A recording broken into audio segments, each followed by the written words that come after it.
दैनंदिन पंचांग दिनांक 22 सप्टेंबर 2025 वार सोमवार. श्री शालिवाहन शके 1947 विश्वावसु नाम संवत्सर. ऋतू सौर शरद दक्षिणायन.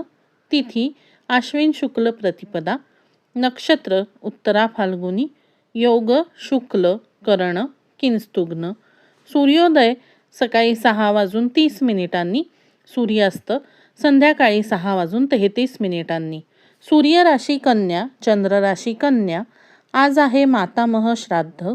दिनविशेष घटस्थापना, शारदीय नवरात्रारंभ, महाराजा श्री अग्रसेन जयंती, संत मुक्ताबाई जयंती. आजचा दिवस हा शुभ दिवस आहे. आज आहे शारदीय नवरात्राचा पहिला दिवस. आजचे देवीचे रूप आहे शैलपुत्री. आजचा रंग आहे पांढरा. पूजेसाठी वापरायचे फूल चमेली.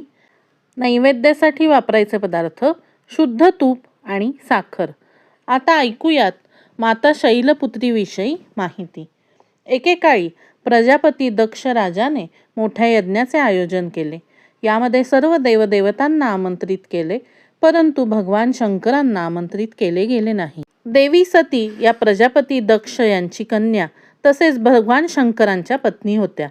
भगवान शंकरांना आमंत्रित केले गेले नव्हते, तरीही देवी सती या यज्ञ ठिकाणी गेल्या. यज्ञ ठिकाणी प्रजापती दक्ष आणि परिवाराकडून अपमानित झाल्या.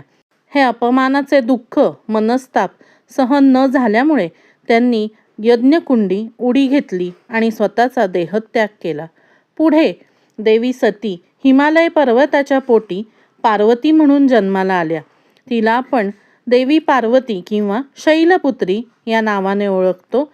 शैल म्हणजेच पर्वत आणि पर्वताची पुत्री म्हणजेच शैलपुत्री. आजचे देवीचे रूप आहे शैलपुत्री. शैलपुत्री मातेचे वाहन वृषभ किंवा नंदी आहे. तिच्या उजव्या हातात त्रिशूल तर डाव्या हातात कमळपुष्प आहे. शैलपुत्री म्हणजे स्थैर्य, संयम आणि भक्तीचे प्रतीक आहे. तिच्या उपासनेने आध्यात्मिक प्रवासाची सुरुवात होते आणि मनुष्याच्या मूलाधार चक्राशी ही देवी निगडीत आहे. तसेच मानसिक अस्थिरता या देवीच्या उपासनेने कमी होते. ओम देवी शैलपुत्रे नमः या बीज मंत्राचा साधकाने 108 वेळा जप करावा. वंदे वांछित लाभाय चंद्रार्धकृतशेखरां वृषारूढां शूलधरां शैलपुत्री यशस्विनीं. या देवी सर्वभूतेषु मा शैलपुत्री रूपेण संस्थिता. नमस्तस्यै नमस्तस्यै नमस्तस्यै नमो नमः.